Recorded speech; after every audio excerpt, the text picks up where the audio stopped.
Hello everyone, up to today Harry. So Everton a day late, kick off 5:30. Up and down for me. I'm not staying overnight, obviously. Just with it being Liverpool, 3.5 hours, maybe 4 with traffic. So I'm gonna try and get ahead of the traffic. So Everton away, and this week I've been talking about visiting 2 brand new stadiums because I've never done the Velodrome, and obviously nobody in Newcastle have done the Hill Dickinson Stadium, whatever it's called. That needs changed. It's an awful name for a stadium, and that's for sponsor reasons. But 2 stadiums, never done, so it's an exciting week for that. Just before we talk about Everton, obviously you would have seen that the club have put in official complaint, but did you know Marseille have retaliated? That's on our socials. All you got to do is search for Newcastle Fans TV and you'll see all of the statement that Marseille have came out with. Basically, they have denied that there was any wrongdoings, despite video evidence from several of Newcastle fans. Obviously, that all happened after I had left the ground because we were the first batch. I didn't see any of it, so I'm a little bit lucky. But horrible scenes, and hopefully they get punished. Because the French police won't get punished, and we've got to go back to obviously France in January for PSG away. We've obviously experienced PSG last time where they kept it in for so long, and people were getting a little bit restless. So there you go. So team news then, and Kieran Trippier is going to be out for up to a month with the hamstring. It's coming at a bad time. Because, yes, you might say Tino Livramento's back, but we've got so many games in December, it's ridiculous, and we could do with a bit of squad rotation. Emil Krafth has also been struggling since he's come back from international duty, so there's 2 right-backs. Well, Krafth is technically... Does he play a centre-back? Does he play a right-back more often? I'll let you decide. Probably a mixture of the both. But Kraft's been struggling with a knee injury, that's why he's not been involved the last couple of games. He might make the bench. Johan Visser, there's good and bad news about it. He's still not available, but he did start training with the first team, proper training, from Wednesday gone. So he's had a few days now. And Eddie Howe didn't want to say in his presser when he's going to come back.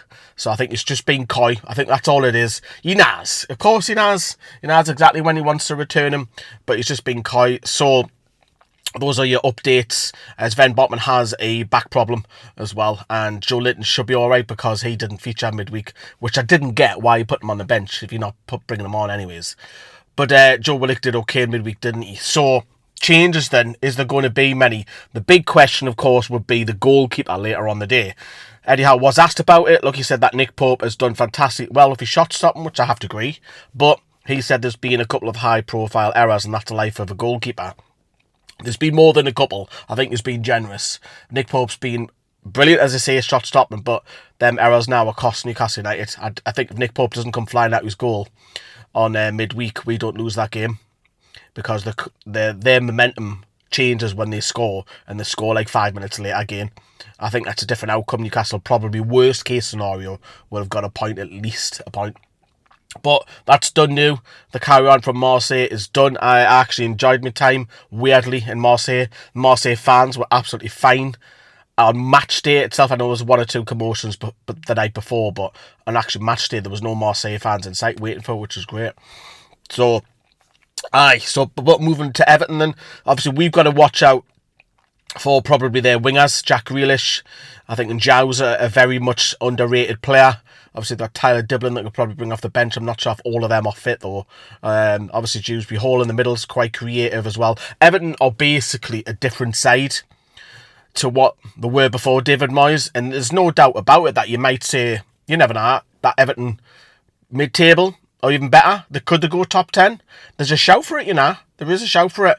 Of course, Evertonians very, very passionate about the football club. A lot of them come from Liverpool.